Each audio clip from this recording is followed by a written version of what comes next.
Colocar agora na tela. Agora sim, boa! Olha aí, ó. 2023, os investimentos feitos pelo Palmeiras, o Arthur, o Richard Rios, 51 milhões de reais. E 2024, meu, 164 milhões. E o ano passado teve Campeonato Brasileiro, aí o torcedor já faz a referência, né? Ih, tá gastando dinheiro demais, não ganha nada com o investimento que fez. PVC, no frigir dos ovos, 164 milhões e duas eliminações nas duas Copas, né? É um pouco isso, né? Mas eu acho que é uma coisa. O Guilherme Belintani falou do Maurício Gagliotti. Eu acabei de encontrar o Maurício Gagliotti na padaria. Você tomou um café com ele, né? Não, nem tomei. A gente só se cruzou, estava Não? saindo, estava Ah, chegando. E aí a gente começou a falar da eliminação do Palmeiras na Copa do Brasil, na Copa Libertadores. Ele falou uma pena. Aí eu falei, uma parte da história é que o time está em reformulação. Ele falou, é isso. Ele apontou e falou, é isso. Essa visão é uma visão que eu tinha, que ele concordou, mas ele concordou de uma maneira sistemática. Eu acho só, esse gráfico aqui é muito curioso pelo seguinte: o Maurício é o jogador mais caro da história do Palmeiras. Era o Lopes, agora é o Maurício, 60 milhões de reais. O Aníbal é o terceiro jogador mais caro da história do Palmeiras. E o Palmeiras contratou 8 jogadores nessa temporada e dois na temporada passada. Lembra que na temporada passada, que só chegaram o Arthur e o Rios, e que a torcida protestava, uma parte da torcida protestava, a imprensa falava, Palmeiras não contrata, Palmeiras não contrata, Palmeiras não contrata, Palmeiras não contrata. E por que mudou esse ano? Porque agora, no ano passado, não se via ainda o processo necessário de mudança de equipe. E agora tem um processo, que é um processo, não é uma ruptura do time de 2022-23, é uma mudança gradativa do time. Então você percebe que o time que enfrentou o Botafogo teve 4 titulares que não eram titulares na final do Campeonato Paulista, 4 meses atrás. Vitor Reis, Estevão, Felipe Anderson e Caio Paulista.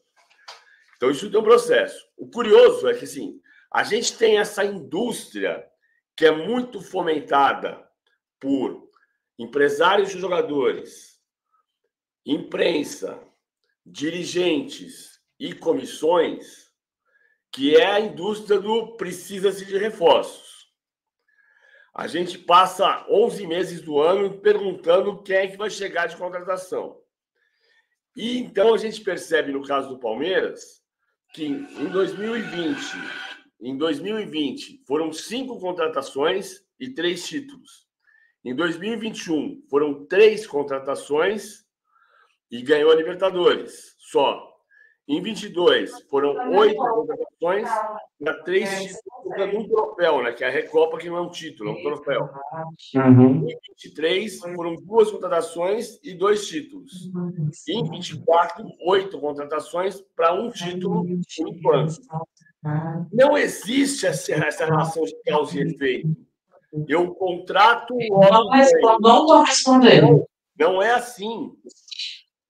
Agora, o que está claro nesse processo do Palmeiras é o entendimento de que tem um time se esgotando e o que obriga a ir produzindo um novo time que vai se montando. E no meio dessas duas coisas, dessa onda, às vezes a maré vai mais para trás do que para frente. Pois é, PVC, pois é, a maré empurra, às vezes o barco vai, o barco vem, né? O barquinho vai, o barquinho vem. Você conhece essa, PVC? Quer cantar um pouquinho? Eu sei que você gosta, É Carlos Lira, não é entendeu? Carlos Lira? É isso aí, é bossa nova. Mas, meu caro, eu queria que você falasse um pouquinho mais sobre essa relação que não é proporcional, reforços, conquistas. Porque o torcedor, e o torcedor do Palmeiras, eu sinto bastante isso, ele sempre fala assim: ah, mas o Igor Jesus chegou no Botafogo e está jogando pra caramba. Ah, o fulano de tal chegou no outro time e está jogando demais. O Palmeiras tem algo diferente que o cara demora mais para render ou não? Faz parte do chamado processo que quando o time perde, o cara quer arrancar meu fígado à vista, não é nem no prazo, é à vista. Você identifica isso ou não? Tá, eu acho que tem. Eu acho que o Botafogo, de uma maneira meio torta, porque no Botafogo, o diretor executivo de futebol, ah, e importância zero, né? Tanto que você vai mudando e não tem problema nenhum, né? O André Mazuco foi demitido, era o diretor do ano passado, foi demitido. E você vai dizer que o Tairo Arruda, que é o diretor geral, pode fazer parte desse negócio, ou então o Textor pode ter uma visão de quem trabalha com ele, que vai estar conseguindo encaixar jogadores com o perfil do time, que é um perfil de muita potência e muita velocidade. Acho que essa reposição de jogadores foi muito boa. Quando você trouxe o Marçal, era um jogador importante pela liderança. Quando o Cuiabano ganha a posição do Marçal, ele combina mais com um time de potência e velocidade que o Botafogo tem hoje. Quando você traz o Almada, ele compõe para ser um homem de pensamento num time de correria. É o cara que vai botar a bola no chão. Então, acho que teve uma boa montagem. Eu tenho a impressão de que a melhor característica do Abel como técnico não é identificar talentos fora do mercado, fora do trabalho dele. Ele é muito bom ao identificar talentos dentro do trabalho dele, mas não tão bom para falar aquele talento lá fora eu quero que vai funcionar aqui. Então, o índice de acerto do Palmeiras em contratações, ele é de, vamos dizer, 60%. Você vai pegar lá em 2020, chegaram Breno Lopes. Breno Lopes deu certo, não deu? Ah, deu, claro. Ou se deu. Alain Pereur não deu. Não, Kusevich não deu. Vinha deu. Rony deu, deu. Rony deu. deu. Eu acho que a conta é mais ou Sim. menos essa, né? 3 certos, 2 errados. Você vai pegar 2022. A Tuesta deu errado, Tabata deu errado. Lopes ainda pode dar certo. Navarro deu errado, né? Navarro deu errado, Jailson deu errado, Murilo deu muito Sim. certo, Não. Merentiel deu errado, Lomba deu certo. Porque o Lomba veio para ser reserva do Everton. O Lomba veio para Certo, certo. substituir. Então, Então, acho de que oito, você tem dois que deram certo e um mais ou menos que ainda pode dar certo, né? É mais ou menos essa proporção. agora eu acho uma coisa curiosa de 2023, Massini. Sabe que tem 2 anos separados por 50 anos, por 50 temporadas, que são 73 e 2023, em que o Palmeiras foi criticado por não contratar e trouxe só 2 jogadores. E foi campeão com os 2 únicos sendo reservas, que foram o Arthur e o Rios no ano passado, e foi o Milton em 73, Milton e mais um. Me fugiu quem é o outro. Não foi o Manfrini? Não Manfrini. lembro. Milton e Foi. Manfrini. Milton e Isso. Manfrini em 73 só. E o Palmeiras ganhou tudo em 73, ganhou tudo. Não ganhou o Paulista, mas ganhou o Brasileiro de 73 e ganhou o Brasileiro de 2003. É uma coincidência incrível, né? Leão, Eurico, Luiz Pereira, Alfredo e Zeca, Dudu e Ademir da Guia, Edu Leivinha, César e Ney, foi um time que jogou junto 16 vezes apenas. É isso, é isso. E que Perfeito. depois ele teve que sendo desmontado e remontado, como em qualquer Perfeito. grande do mundo. Certo. Bom, agora o olhar que você tem para o dinheiro que o Palmeiras investiu, eu vou até voltar naquela tela que fala dos recursos, né?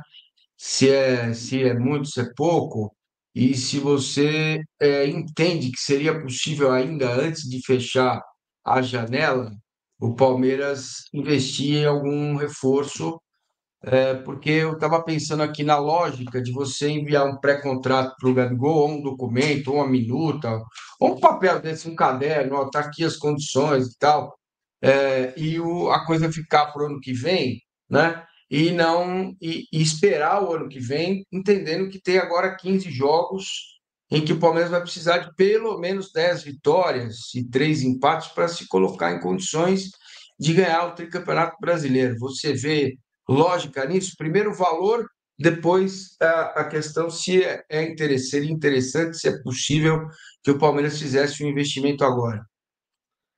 Ah, eu acho que o Palmeiras não tem que fazer necessariamente esse investimento.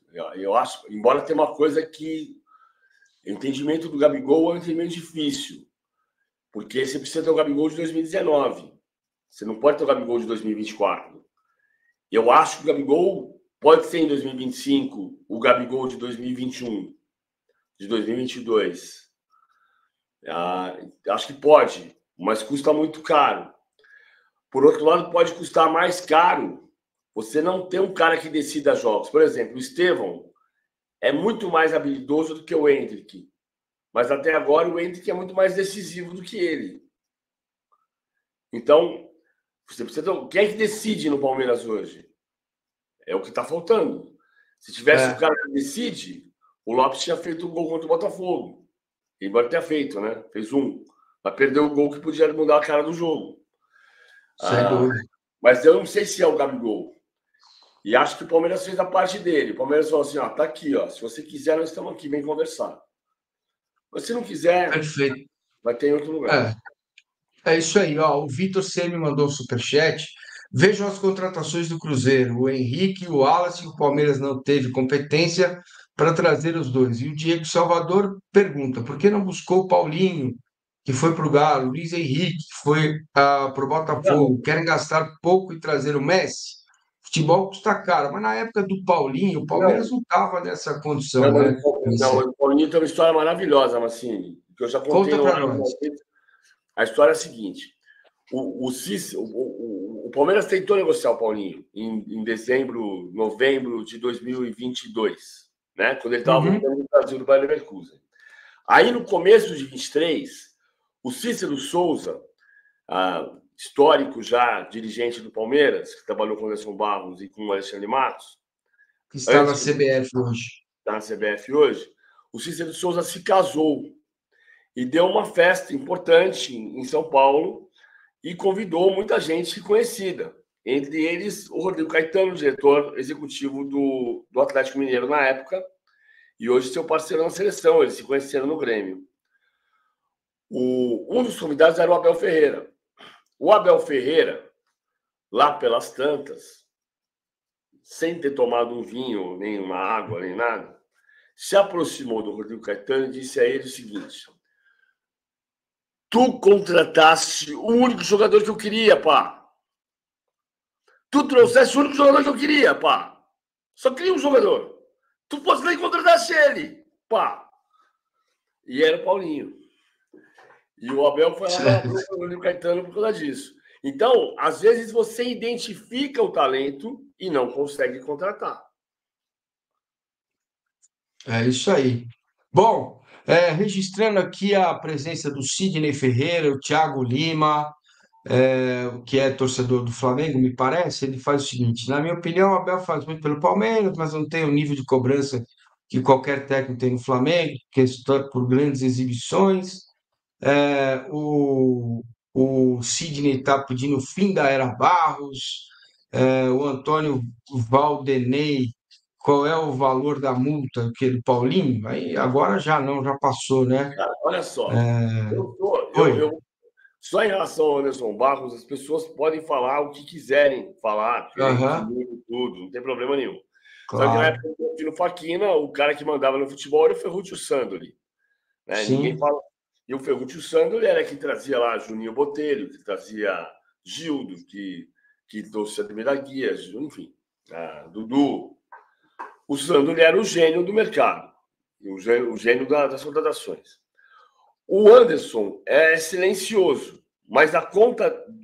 Eu acho que o Alexandre Matos foi muito importante para o Palmeiras. Mas o Alexandre Matos contratou 79 jogadores em 5 temporadas e ganhou 3 títulos. O Anderson Barros contratou 26 jogadores em 5 temporadas e ganhou 10 títulos. É claro que o Anderson já pegou o terreno asfaltado. Claro. Mas a conta é muito cruel você falar que o Anderson Barros é incompetente ou coisa parecida, cara. Não tem o menor sentido. a questão do Barros é mais uma questão de imagem, né? Ele tem dificuldade, não fala, né? Então fica essa coisa meio que apanhando e ele nem sabe por que Mas tá apanhando, né? o problema do Alexandre de Matos é que falava demais. É, exatamente. Demais. Era pavão demais, né? Porque aquilo que se falava nos corredores do Allianz Parque.